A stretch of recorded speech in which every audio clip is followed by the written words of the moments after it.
Maqaa Abbaa kan Ilmaa kan Hafuura Qulqulluu Waaqa tokkoon ni amanna. Ameen. Kabajamootaa fi jaalatamootaa maatiiwwan Waaqayyoo. Waaqayyoon kan jaalattan Waaqayyo isiniin kan jaalatu. Hundumti keessan bakka jirtanitti akkam jirtu, akkam yoo nageessanii akkamiin turtanii. Guyyaa har'aatiin kan nu ga'e Waaqni keenya galanni isaaf haa ta'u. Qulqulleettiin Ibroo Maariyaam yeroo hundumaa maqaa isaa gaafa waamnu maqaan ishii kan hin dagatamne. Waada kakuu araaraa markaba Noohii kan taate giiftiin keenya qulqulleettiin Ibroo Maariyaam maqaan ishii kan galatoome kan ulfaate nuuf haa ta'u. Qulqulloonni raajonni wareegamtoonni akkuma aaboo fi aangoo isaaniitti maqaan isaanii kan galatoomanii fi kan ulfaatan nuuf haa ta'u. Guyyaa har'aa kan ammoo barnoota keenya walitti fufiinsa kutaa 20ffaa kan waliitiin ilaallu fannoo morma keenyatti maaliif hidhannaa isa jedhudha. Egaa yeroo baay'ee diinni keenya Daabiloos yeroo garaa garaa yeroo nuti fannoo morma irratti hidhannee deemnu kaayyoon fannoo nurraa kuchisiisu kallattii garaa garaatiin propoozaal ta'ee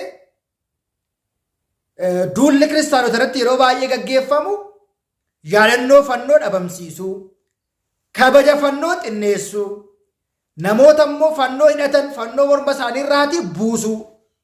Keessumaatii immoo Daabiloos morma keenya irratti fannoo nuti hidhannee deemnu, morma keenya irratti fannoo nuti godhannee deemnu tasuma hin jaalatu.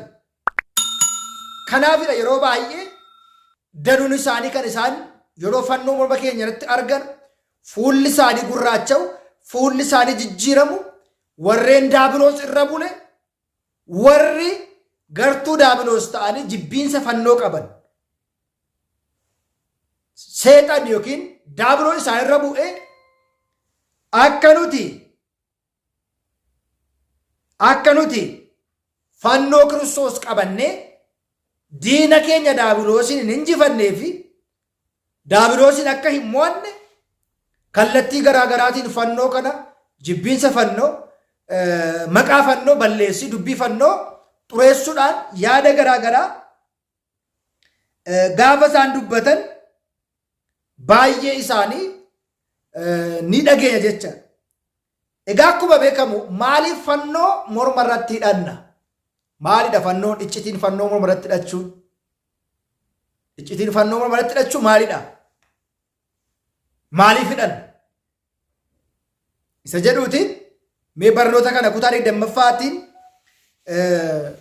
waliitiin gaafa ilaallu ka'umsi fannoo hidhachuu iccitii mataa isaa hiikkaa mataa isaa yoo qabaatu iyyuu ammaaf garuu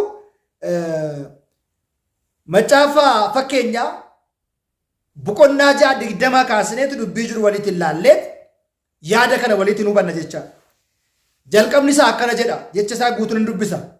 Yaa mucaa koo seera abbaa kee eegi, seera haadha kee hin dhiisin, yeroo hundumaa laphee kee irra kaawwadhu, morma kee irratti immoo hidhadhu. Morma kee irratti hidhadhu gaafa jedhamu maal jecha? Seera abbaa kee eegi, seera haadha kee hin dhiisin, yeroo hundumaa morma kee irratti laphee kee irratti kaawwadhu, morma kee irratti immoo hidhadhu. Lapheetti barachuu qaalii jecha isaa laphee keessa kaawwachuu akka hin jenne laphee kee keessa kaawwadhu.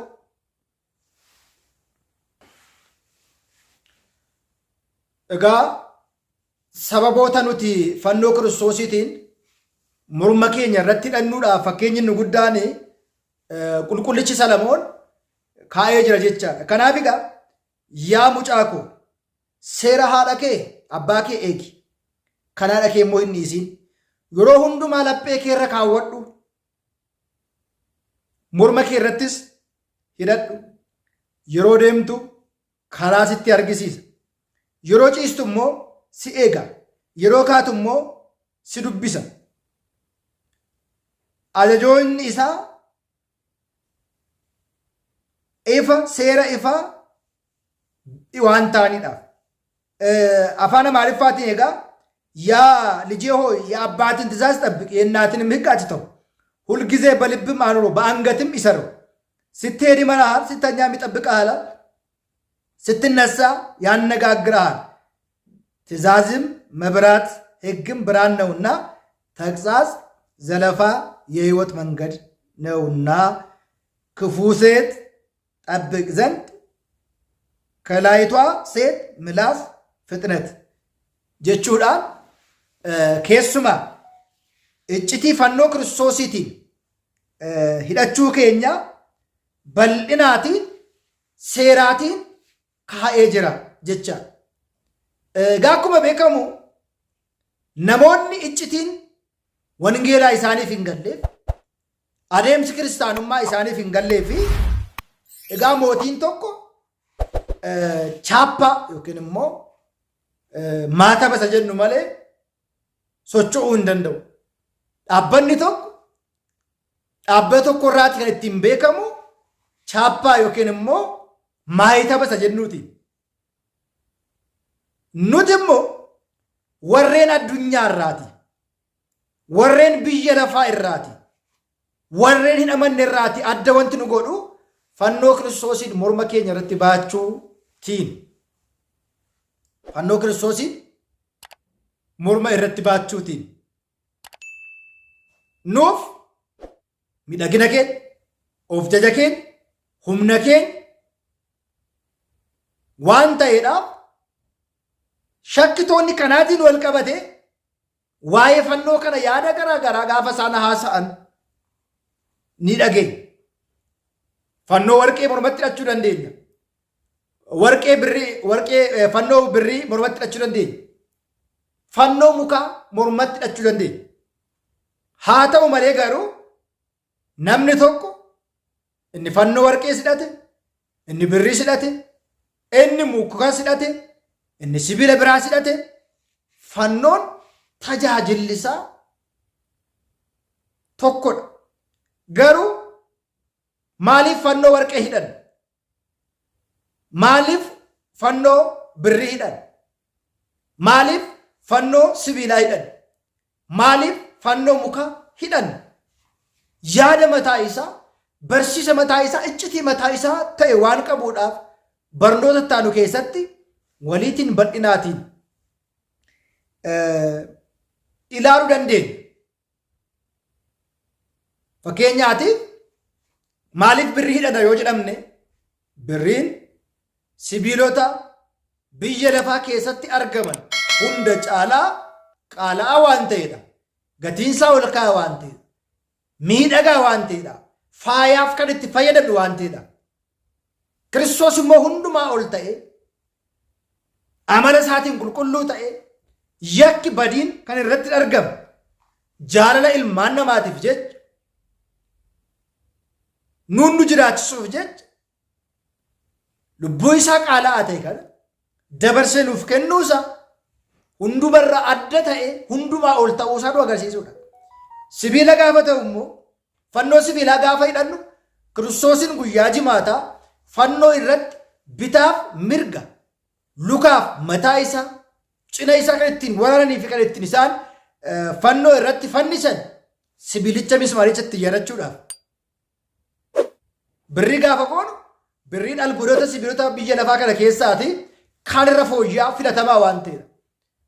Nutis immoo addunyaa kanarraa adda baane bilisummaadhaan, nagaan, tasgabbiidhaan, jaalalaan akka jiraannuudhaaf Kiristoos hojii nageenyaa, hojii jaalalaa, hojii bilisummaa nuuf hojjetee waan jiruudhaaf bilisummaa argachuu keenya kan itti labsinedha.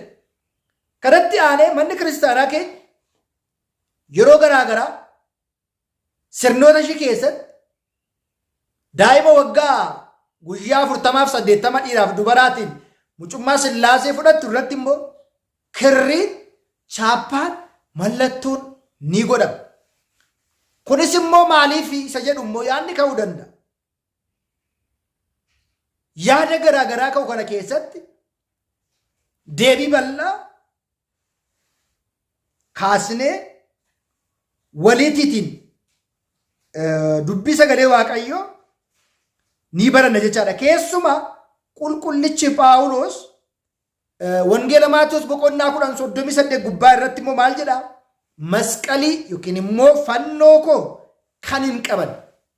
Sti yaada isa kana jecha kana maal jecha? Fannoo koo kan hin qaban. Fannoo koo kan hin qaban. Inni kiristaana miti jedha. Warri har'a asiifachi shubbisu kun fannoo gatee maalirraa argani? Maalirraa baratani? Kan na jaalatu Kiristoosin ni jaalattaa? Yaa obboleettii ko, yaa obboleessa ko, yaa kiristaanotaa isin Kiristoosin ni jaalattu? Yoo Kiristoosin jaalattan fannoo Kiristoosin baachuu malee fannoo Kiristoosin ari'achuu hin qabdan. Fannoo koo kan hin qabanne, dudduuba koo kan na hin hordofne, kan koo ta'uu hin malu, hin danda'u.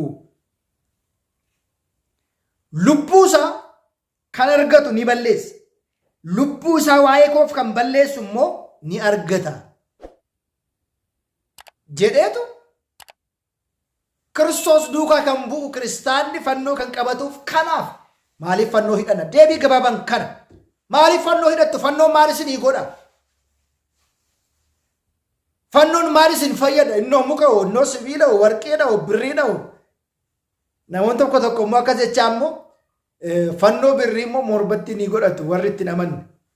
Nuti garuu fannoo nuu kennee akka ittiin daabiloosin injifannu isa nuu godhe nu taasise jalqaba Kiristoositti aman. Itti aanee immoo fannoo Kiristoos humna keenya ta'uu isaanii dubban. Ragaa ni baata. Itti aansee immoo fannoo Kiristoos qabannee Kiristoosin duukaa bu'u. Eenyu duukaa bu'uudha? Fannoo koo baadhadha duukaa bu'aa waan jedheedhaaf. Na hordofaa waan jedheedhaaf. Fannoo baatee kan fannoo hin qabne kiristaanni kan inni beekamu fannoodhaan agarra ilaalaa. Gaafa gara lubootaa dhaqnu yaa abbaa koo beekees otoo hin beekinis kan hojjedhe badiin hojjedhe irraati na hiikaa jenneetu lubarraati fannoo dhungan. Lubichi immoo cubbuu kan hin hojjenne Waaqayyoon si haa hiiku si haa eebbisu. Agartani? Fannoo kanaan eenyuun nu hiikaa? Waaqayyootu nu hiika. Wal eebbisuun kun immoo seera waan ta'eef warra na abaaran nan isaan abaara, warra na eebbisan nan isaan eebbisa jedha. Ittiin wal eebbisna, ittiin diina injifan. Morma keenyatti hidhanna. Yeroo deemnu karaa yeroo rafnu nutti mul'isa. Nutti dubbata. Karaa keenya qajeela. Kaayyoo fi shira daabiloosiin duubatti hambisa. Duubatti hambisa. Mo'icha akka arganu taasisa. Humna akka arganu taasisa. Kanaaf fannoo Kiristoosiin baannee Kiristoos baadha duukaa bu'aa waan jedheef qulqullichi Salamoon morma keetti dhadhu waan jedheedhaaf yeroo deemu akkana karaa nu agarsiisuuf yeroo dhabnu akka nutti dubbatuudhaaf fannoo Kiristoos mormatti baannaa. Iccitiin fannoo Kiristoos karaa morma keenyatti baachuu kanadhaa. Barnoonni keenya kutaan 21ffaa itti fufaa kan nu barsiise kan nu gorseef galanni